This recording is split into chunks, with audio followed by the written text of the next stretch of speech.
Filia, del griego antiguo philos, que significa amor o amistad, se utilizaba para referirse al amor fraterno, la filiación o afinidad.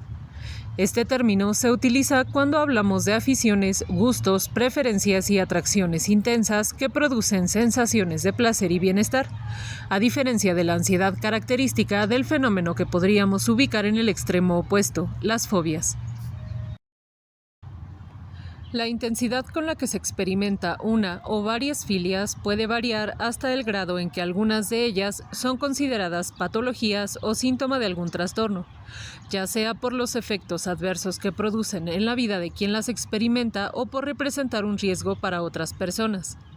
Cuando alguna de ellas provoca malestar, dificultades o conflictos interpersonales, su denominación cambia de filia a parafilia, añadiendo el prefijo para del griego antiguo que se refiere a algo impropio, al margen o más allá de la filia, y se incluyen en los criterios que establecen el diagnóstico de trastornos mentales, del comportamiento y neurodesarrollo, como los trastornos parafílicos, que deben ser diagnosticados y atendidos por especialistas con el propósito de prevenir sus consecuencias tanto individuales como sociales.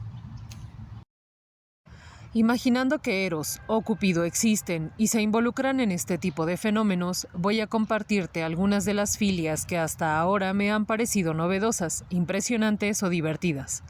Si conoces algún tipo de filia que no haya mencionado y quieres compartirla, sabes que es bienvenida en la sección de comentarios.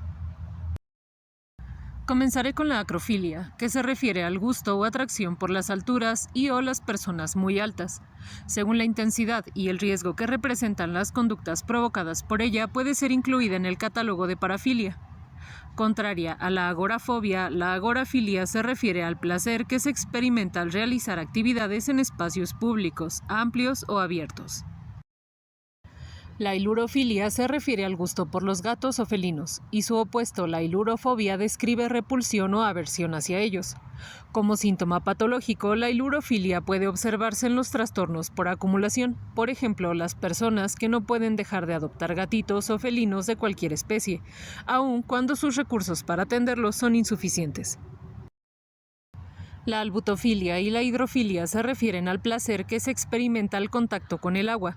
Como parafilia se experimenta, por ejemplo, cuando la posibilidad del orgasmo sexual se limita a las experiencias que la incluyen.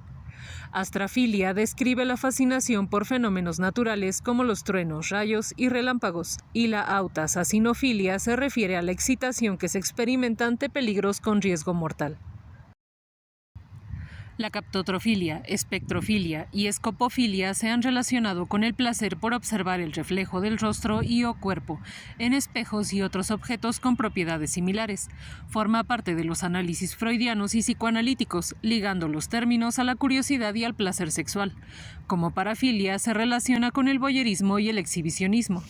La tendencia a observarse constantemente buscando perfecciones, imperfecciones o defectos puede causar malestar, representando un signo del desarrollo de otros trastornos, como los trastornos obsesivo-compulsivos y los trastornos del comportamiento alimentario.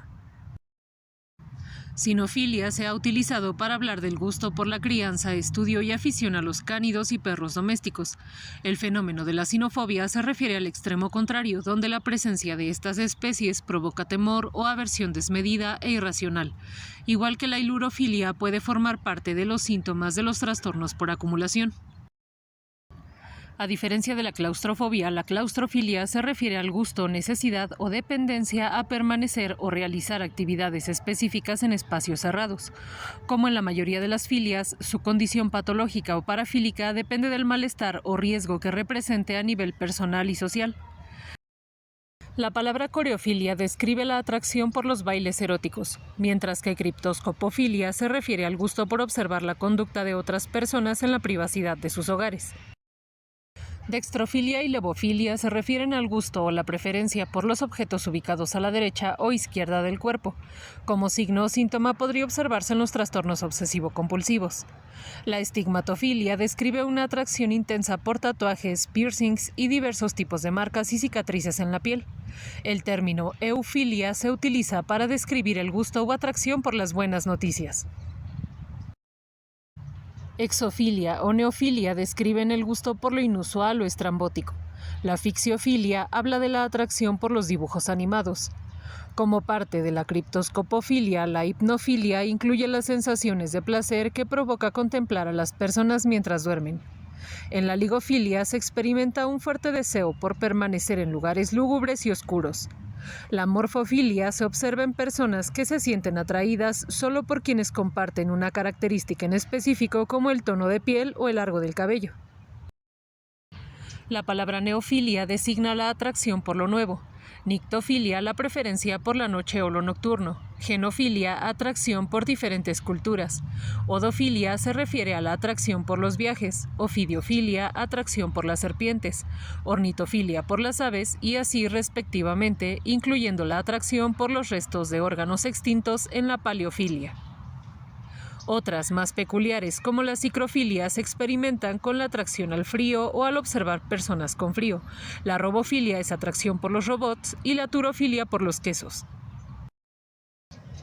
En todas ellas están involucrados el sistema de recompensa cerebral y el circuito de placer, un conjunto de vías neuronales que permiten el flujo de información entre las estructuras involucradas en el procesamiento del placer, como el núcleo accumbens, septum, hipotálamo y el área ventral tegmental, a través del intercambio electroquímico que incluye neurotransmisores como la dopamina, el GABA o ácido gamma-aminobutírico y el glutamato. Este sistema fue descubierto por James Olds y Peter Miller en 1954 durante un estudio experimental realizado con roedores, a los que por error se les conectaron electrodos en el área septal, con el propósito de estudiar reacciones relacionadas con el ciclo de sueño-vigilia, obteniendo como resultado la conducta repetitiva de presionar una palanca que activaba la estimulación cerebral y que provocó el abandono de otras conductas vitales como alimentarse, beber y cuidar de sus crías. El sistema de recompensa está involucrado en procesos cognitivos como la memoria y el aprendizaje, debido a que la mayoría de los seres vivos tendemos a repetir las conductas que nos provocan placer y evitamos aquellas que nos producen sensaciones desagradables. Las alteraciones en este sistema están relacionadas con trastornos como depresión, parafilias y adicciones. Como mencioné al inicio, las parafilias son fenómenos en los que el placer característico de las filias alcanza niveles de intensidad y persistencia tan elevados que provocan malestar y dificultades considerables a quien las experimenta y a quienes le rodean, llegando incluso a representar un riesgo social. El libro Psicopatía Sexualis, publicado en 1886, sirvió como fundamento para su definición y clasificación. En él, cualquier tipo de deseo sexual que no tuviera el propósito de la procreación era considerado una perversión. Sin embargo, en 1987, la Asociación Americana de Psiquiatría deja de validar el concepto perversión, considerando en su lugar el diagnóstico de trastorno, que ha evolucionado hasta su quinta edición vigente en nuestros días. Las afectaciones de estos trastornos van desde la experimentación de angustia o ansiedad intensa hasta las dificultades para controlar los impulsos sexuales, por lo que su tratamiento puede incluir intervenciones farmacológicas y privación de la libertad. En la División 12 de la Asociación Americana de Psicología existen diversas recomendaciones para el tratamiento de trastornos y adicciones relacionadas con el extremo patológico de las filias. En cuanto a los trastornos parafílicos, no se menciona algún tratamiento específico. Sin embargo, existe evidencia de mejoría a través de la atención psiquiátrica y farmacológica, tal como se menciona en la actualización en el tratamiento farmacológico de las parafilias del autor José Díaz, incluida en la sección de referencias que puedes consultar con el texto de esta publicación en la entrada más reciente del blog. Si tienes alguna aportación sobre el tema, me gustaría mucho leerte en la sección de comentarios. También puedes contactarme en privado escribiendo a la dirección de correo electrónico que aparece en la pantalla o dejar mensaje en cualquiera de las redes sociales del canal. Si llegaste hasta aquí, gracias, y que celebres todas y cada una de tus filias el próximo Día del Amor y la Amistad.